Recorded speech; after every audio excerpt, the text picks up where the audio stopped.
سیدنا صدیق اکبر رضی اللہ تعالی عنہ کا اصل نام عبداللہ تھا۔ آپ کی ولادت رسول اللہ صلی اللہ علیہ وسلم کی ولادت مبارکہ کے 2 سال چند ماہ بعد ہوئی۔ سیدنا ابو بکر صدیق رضی اللہ تعالی عنہ کا مقام امت محمدیہ کے تمام افراد میں سب سے عالی شان ہے۔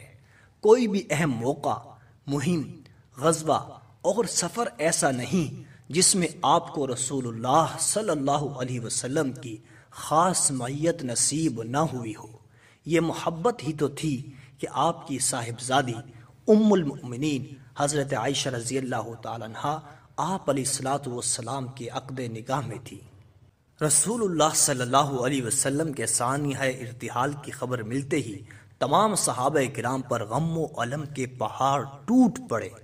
اس گہرے صدمے کے موقع پر حضرت ابو بکر صدیق رضی اللہ تعالیٰ عنہ نے امت محمدیہ کو سنبھالا اور حوصلہ دیا۔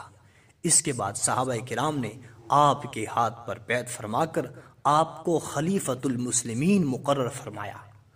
آپ کا زمانہ خلافت تقریباً 2.5 سالوں پر محیط ہے، جس میں آپ نے بڑے بڑے فتنوں کی سرکوبی فرما کر اساسیات اسلام کی حفاظت فرمائی اور دشمن اسلام کا قلع قمع فرما کر امت مسلمہ پر احسان عظیم فرمایا۔